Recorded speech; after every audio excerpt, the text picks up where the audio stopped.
Hello, everyone, and welcome to a teachable moment on the Infinite Way podcast, where spirituality meets humanity. And it brings me really great pleasure to introduce to you again, because it's not her first time, Dyan Starr. Dyan Starr is a numerologist, and she has highlighted her numerology through the STAR methodology, her own unique way of doing numerology. So, hi, Dyan. Good morning. Thank you so much for that. I'm excited to be here. And you threw down a challenge and I picked it up. Couldn't help it. Excuse me, couldn't help it. So I'm so excited to be here with you on this beautiful morning. I'm so glad you joined me because to our audience, I wanted you to know that I asked Dyan Starr a question, but let me give you a little bit of the background on that question. So, in my studies, I love to study one thing is architecture, okay? But architecture as an expression um, through mathematics. For those of you who don't know, I was a math major, so I'm always exploring the different various geometrical foundations, sacred geometries, etc. And throughout history, architecture has not only reflected human ingenuity, but it served as a vessel for cosmic truth. So there are many buildings that are sacred and were never meant to be purely functional. They were designed as living instruments to channel spirit energies, encode divine wisdom, and reflect universal laws in form. And, when you hear something being used, for example, a specific angle, 76.345 degrees, appears time and time again in steeples, in spires, and sacred spaces. And so today we're going to explore the mathematical origin, the spiritual symbolism, the energetic functions, and the sacred applications of this angle because I want to uncover why it's far more than just a number. So this also comes into play mathematically with the golden ratio, right? And I'm just going to give you a little bit of expression on the mathematical aspect, and then we're going to defer to Dyan also on the numeral. Why can't I say it today, Dyan? Star number Numeral, system. numerological. There we go. The numerological aspect of this particular angle, 76.345. So just to talk about it from a golden ratio and an arc cosine connection, the number 76.345 emerges directly from the golden ratio phi, which is approximately 1.61803398887, if I remember correctly. And, we can take it into a formula of arc cosine and how arc cosine equals well, I won't get into the whole heavy duty math. I can get into it, but I won't. But the places 76.345 within the family of golden angles, which are based on the harmonics of divine proportion, that golden ratio shows up everywhere. And where does it show up? We see it mainly in nature, right? So we can literally take the calculations, and from that, the formation of flower petals or the formation of pine cones, all the way to human DNA and even the spiral galaxies. So when we talk about this, it's not coincidental. The universe unfolds using this proportion, and its mathematical fingerprint of creation, the golden triangles and the pentagram. That golden triangle is an isosceles triangle with angles of 36 degrees, 72 degrees, and 72 degrees. These are not arbitrary. They are derived from pentagonal geometry. And when golden triangle is bisected, you create smaller golden triangles. So through this recursion, an angle of 76.345 appears as a harmonic result. So this angle not only defines the internal dynamics of a pentagram, A shape long considered sacred by Pythagoreans, by the way, the ancient Egyptians, and also later the Freemasons. But to be clear, the 76.345 is not arbitrary architectural slant. It is a cosmic angle hidden within the very mechanics of form, symmetry, and life. So I came to Diane and I'm like, okay, what does numerology have to say about 76.345? So, Diane, what does Yes. numerology say about 76.345? Are there hidden secrets? Does do the numbers reveal the sacredness and the energetic relationship to sacred geometry to spirit? Completely.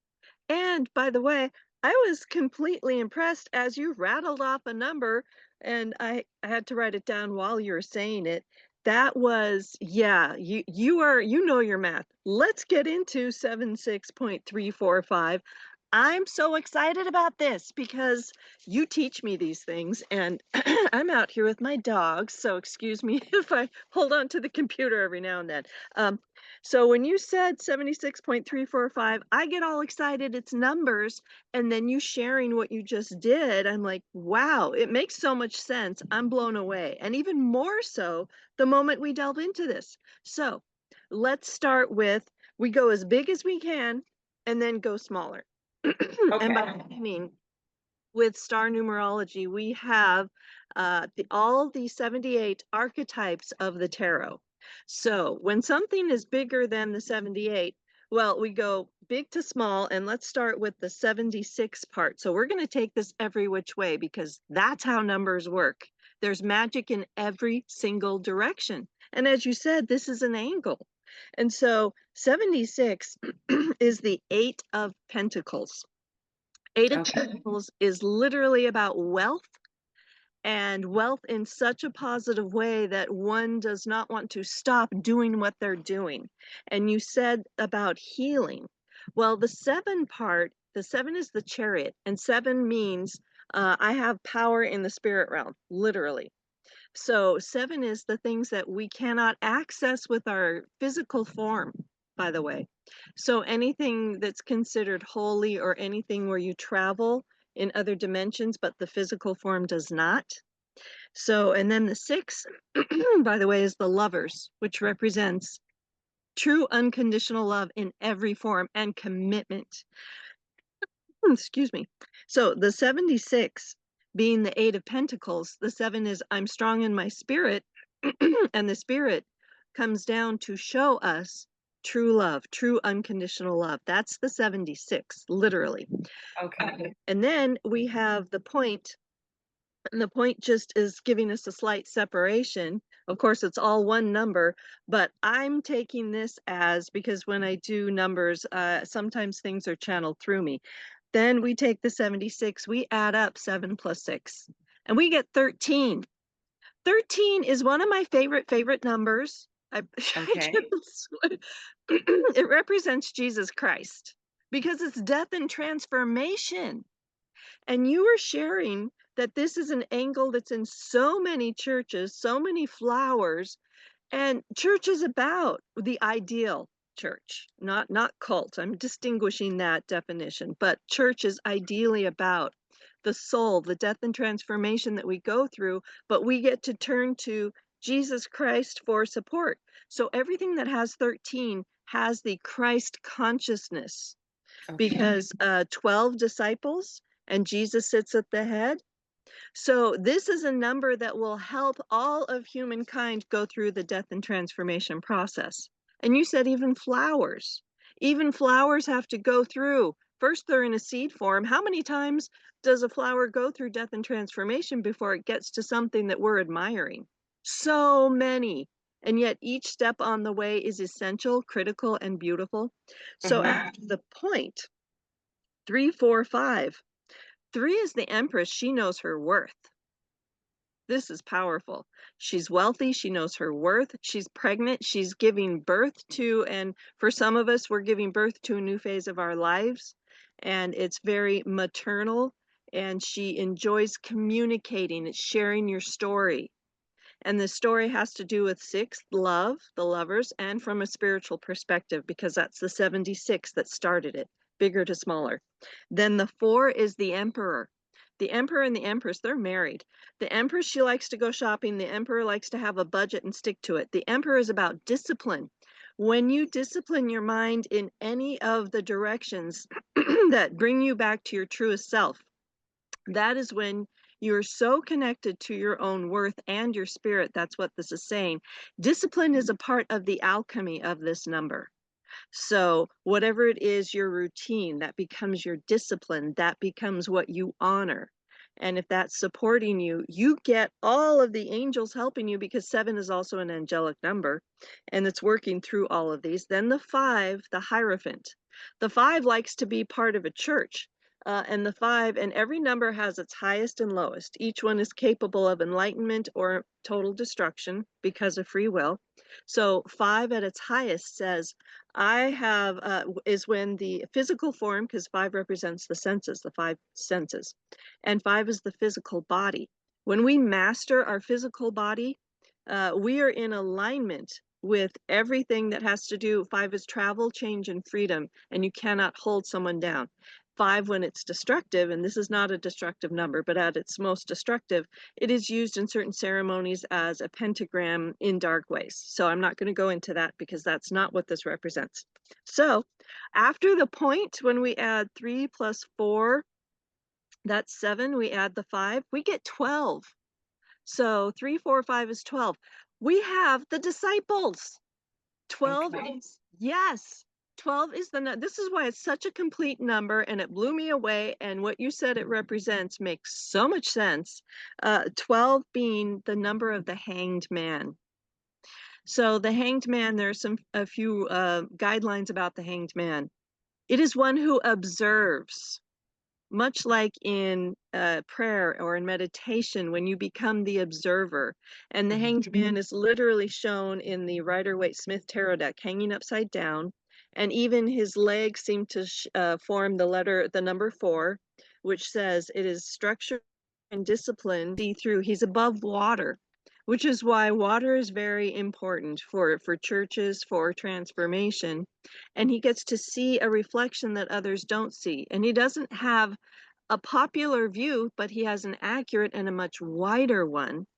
And the 12 says, do not interact with the drama. The less you do, the more it comes to you. It's about the state of being. So here in 76.345, you have Jesus Christ on this side, and you have all the disciples on the other. We get 13 plus 12. When we add 7 plus 6 plus 3 plus 4 plus 5, we get 25.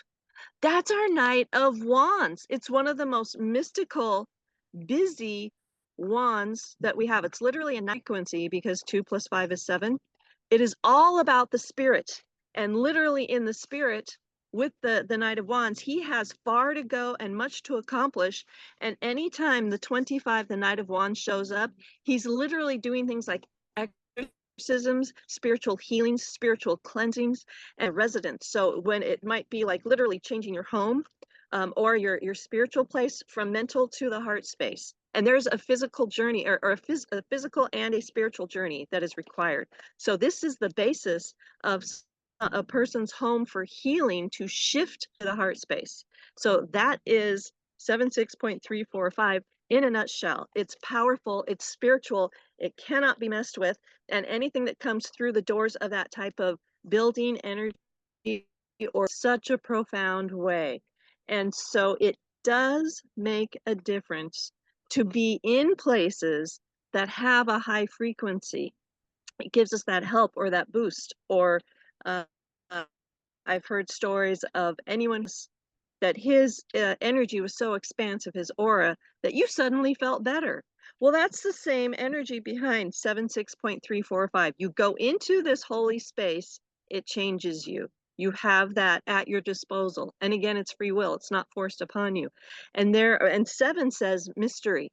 There will always be some things about this that must be left to the realm of the unknown, or the great void, or as I like to call it, Holy Spirit. In a nutshell, there you go. That's my So, answer. and I also want to qualify this in the respect that, as buildings are being architected in order to create that sacred space, like a steeple is more than just a tower. So, that steeple, where this is, because this is what creates that steeple, okay, Mhm. with its radii, um, is a spiritual antenna, and it's meant to direct conscious energy and prayer upwards, and its tapering form pulls attention towards the heavens. So when buildings use the phi based angles like 76.345 degrees, the steeple doesn't just visually suggest ascent, it's harmonically aligning with how energy naturally spirals, okay? And just as DNA spirals in a double helix, or galleries whirl in, golden spirals, or sacred architecture designed at this angle mimics the upward motion of like how Kundalini is, okay? The ascent of spirit, maybe, or even the journey of the soul. So the geometry of spiraling energy, it's like it's a specific angle supports a resonance pattern, and that vertical spiral that lifts and opens energy of anyone who enters or even views the structure.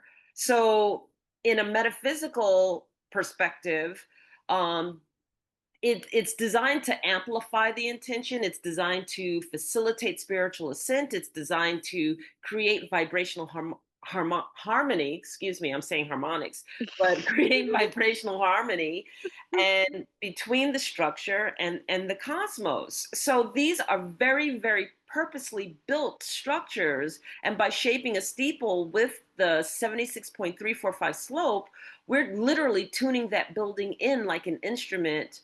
The structure hums, it's not audibly, but energetically in harmony with divine proportion. So, understanding this and understanding that these steeples are like ladders to heaven, that's why it was how was it discovered? I'd really love to know who discovered the 76.345 ratio, and the fact that it's used everywhere. It's used like in the Rosslyn Chapel in Scotland. It's used in St. Mary's Basilica in Krakow, Poland, just to name a couple of places. It's generally in most Gothic and Masonic cathedrals. It's used. I mean, it's used in Chartres Cathedral in France. It's used everywhere. It's used Do we everywhere. do we And happen to know the first I'm sorry for interrupting. Do we happen to know maybe the earliest building or space where it was found? I would have to do my homework on that. I don't Okay, know the okay. earliest space, but I know that it's been used for such longevity, and it's still being amplified and used because a lot of things are done in plain sight. And we, not knowing what sacred geometry is, we don't understand that the biogeometry, which is the lay of the land and the ley lines on the land, are typically acknowledged to lay out a particular church, cathedral, or building, or even dome, or whatever, whatever the case may be. I didn't want to say dome. I wanted to put the spires, the obelisks Yes. come to a sharp that 76.345 point also. So these are all very strategic. And if you start looking at how many churches and cathedrals and obelisks that actually have this, they're all over the world. So we have always known to pull down that information that and have that connection to the heavens forever. And if you think about the way that Masons were, and how you were an initiate for masonry, Yeah. as a mason, and I'm not talking about Masonic temples masons, I'm talking about bricklayers masons, bricklayers masons, Oh, and that you had to be an initiate for them to share the secrets of buildings. They've wow.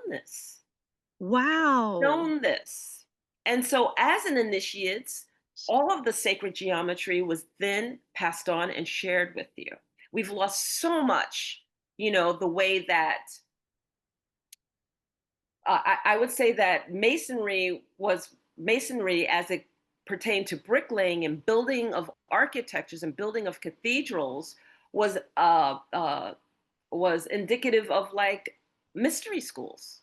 It is, and you know what? While you're saying that, and if you don't want me to share this, I won't, but I briefly jotted down Mason did the numbers, and if you want, I can share that or Sure, not. you can share that. It's okay. Okay, Mason is the A and the O, that adds up to 7, and you just said mystery school. 7 is the heart of Mason, because the vowels of any word represents the heart, and the Okay. 7 is the mystical, so you nailed it. So if you were a Mason, you were initiated in a spiritual realm, not just anyone could be a Mason. No, And no. then the outer personality 10 says help from otherworldly sources. You literally, to be a Mason, needed to have the spiritual, the 7, to go into the realm of the, well, alien or the other realms of like Thoth and Anunnaki, all of the different gods, so to speak, and goddesses, to receive the information to build what you're doing because 7 plus 10 for the destiny, 17 is the star. Literally, you were building something that would stand bright in whatever situation, dark or not, but you were literally creating a source of healing for others, and that's why just for you to lay the bricks, you had your own initiation or level of consciousness that was required of you, So we know that this is as old as at minimum Pythagoras, if not older. Okay, back to the right? Greeks, back to Egypt. They knew. They knew and they passed that information down little by little by little by little by little with the hidden secrets of how buildings are built. So what do we get? We just get the angle 76.345 without the meaning, stripped of the meaning. And instead, if we took that moment to reflect and we closed our eyes just for a moment and imagined ourselves standing at the base of a steeple angled precisely at 76.345 and how it reaches above us and pierces the sky. And you could literally allow your spirit to walk upward, spiraling around its interior, and you could feel the energy lift you. And then just deepen your breathing and just step into the note of the cosmic song because it's right there. The field is right there. And as you're ascending in body and spirit and within the structure that reflects the geometry, it's reflecting the geometry of your soul, your own soul. So, It's such a place of healing. yes, Oh yes, my gosh. Oh, and then Kundalini, if I could touch on that briefly, yes. because you were sharing that and I get so excited, I can't help it. The U, the A and the 2 I's, that adds up to 22. That's a master number. That's the number. And it's the Fool in our tarot archetype. And the Fool in some has represented the 0, and 0 means Holy Spirit. And 22, the Fool shows someone who's so excited for this new journey. And the Kundalini is indicative of the wisdom we gain lifetime after lifetime, that master journey, because we all are masters, and the journey just brings us circular back around to the fact that we finally recognize that in ourselves. And then with the outer personality of Kundalini, and this is powerful, 19 is the outer personality, the sun. And this tells me two things. One is the alpha or beginnings, 9 is the omega or endings. I am the alpha, I am the omega. And then when we fully realize and integrate that into knowing that's who we are a part of, that is powerful. And then I would add in here 19 being the sun. Um, if something, and I've heard this, that if it is opened too quickly, well, you get too close to the sun, you get burned. So there's Mhm. just the right balance you always need with the sun. So, and then the 9 is about the wisdom we gain along our path, and the 1 is the magician, feeling the power. Literally, the one has their hand up holding the wand, being the source for the energy to flow through to manifest. And so we become master manifestors. But as we're doing that, we get wise as to what we are manifesting, how, and why.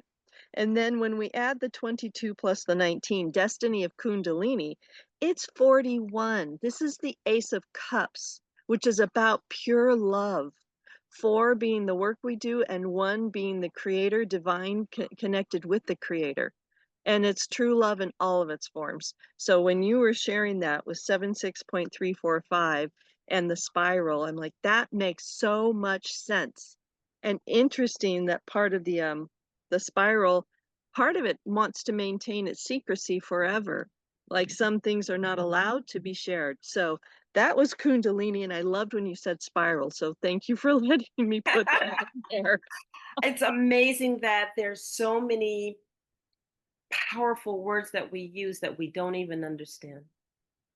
We Every don't one of even them. know the power of the words behind what we're saying, the intonations by which we're invoking them at, and the Every single one of tonality. them. Mm, yeah. Absolutely, and we are creating our own spells, and we're vibrating to them, and the way each word is and the meaning it has, and, yeah, this is the you have power in your words, and you're calling to you frequencies, and excuse me, there's a fly. You said the word obelisk too, which intrigues Yes. me. Okay, is that Obelisk? Yeah, it's Obelisk, obelisk. Okay. Well, let's just break that down really quickly.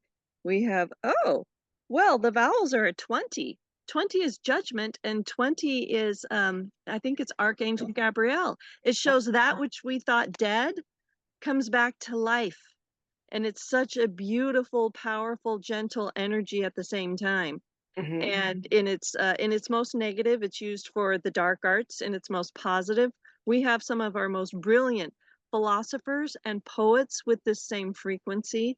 The Raven, the one who wrote the Raven, he had Yes, 20. Edgar Allan Yes. Poe. Yes. And that's what made him so good at his words, was the 20 about judgment. It's a way of seeing things. The two part of the 0 and 20, which is judgment, that's Hmm. the high priestess. She guards the in between realms. So she decides if you're coming from the third dimension to other dimensions, if it's safe for you and if you're allowed there or not. So it's by her law, and she doesn't let people touch her. And then the 0 is the divine protection from Holy Spirit.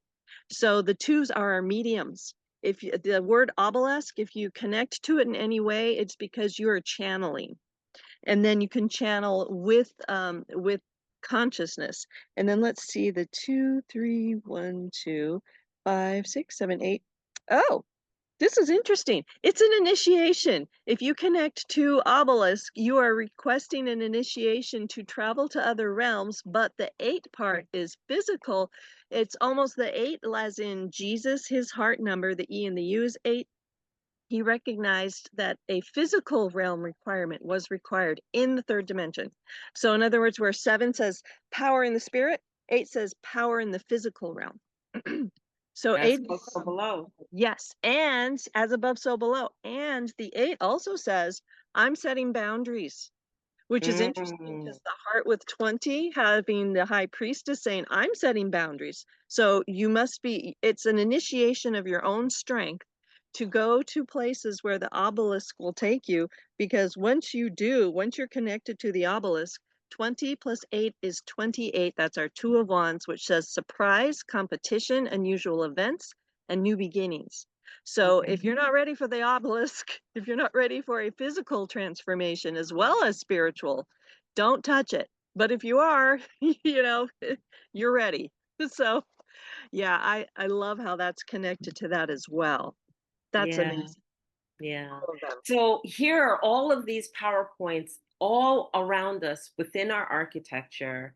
And so the next time you see that steeple and you just, gaze it and don't think anything of it, think twice because it is pulling in and lifting that energy. So and thank you for answering my question because for our listeners, I came to Diane with this question and I was just like, what are the meanings behind 76.345 from a numerological standpoint?